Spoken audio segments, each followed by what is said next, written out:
সোমবার স্থানীয় সময় দুপুরে বিএনপির ভারপ্রাপ্ত চেয়ারম্যান তারেক রহমান নিজে গাড়ি চালিয়ে মাকে নিয়ে হিথ্রো বিমানবন্দরে আসেন। এ সময় পরিবার ছাড়াও স্থানীয় নেতাকর্মীরা খালেদা জিয়াকে বিদায় জানান। বিমানবন্দরের উদ্দেশ্যে মাকে বিদায় জানাতে তারেক রহমানের সাথে ছিলেন খালেদা জিয়ার দুই পুত্রবধূ ও সফরসঙ্গীরা।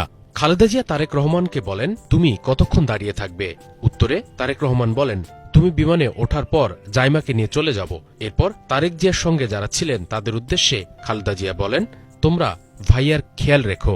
মা তার সন্তানকে বিদায় বেলায় গালে আদর করে দেন। তারেক রহমানও মাকে বিদায় জানানোর মুহূর্তে জড়িয়ে ধরেন। এ সময় একটি আবেগঘন পরিবেশের সৃষ্টি হয়। সন্তানের প্রতি মায়ের ভালোবাসা যে কখনো কমে না, তারই প্রকৃষ্ট উদাহরণ এটি। রাজনৈতিক প্রতিকূল পরিস্থিতি, অসুস্থতা আর বয়সের ভারে নিজেই যখন নুজ, তখন ছেলের প্রতি এই ভালোবাসা আবারও ফুটে উঠল এই আলাপচারিতায়। এর আগে সোমবার বাংলাদেশ সময় সন্ধ্যায় লন্ডনে ছেলে তারেক রহমানের বাসা থেকে রওনা করেন বেগম খালেদা জিয়া। যুক্তরাজ্য সময় বিকেল 4:10 এবং বাংলাদেশ সময় রাত 9:10 কাতারের আমিরের দেওয়া বিশেষ এয়ার অ্যাম্বুলেন্সে করে ঢাকার উদ্দেশ্যে রওনা দেন তিনি। এ সময় তার সঙ্গে ছিলেন দুই পুত্রবধূ ও মেডিকেল বোর্ডের সদস্যসহ 9 জন। সোমবার সকাল 10:38 হজরত শাহজালাল আন্তর্জাতিক বিমানবন্দরে অবতরণ করেন খালেদা জিয়াকে বহনকারী কাতারের আমিরের বিশেষ এয়ার অ্যাম্বুলেন্স।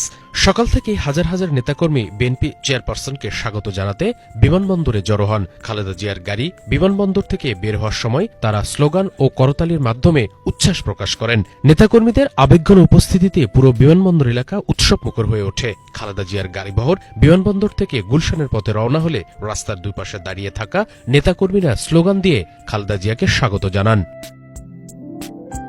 খালেদা জিয়ার সঙ্গে 17 বছর পর দেশের মাটিতে ফিরেছেন পুত্রবধূ ডাক্তার জোবাইদা রহমানও।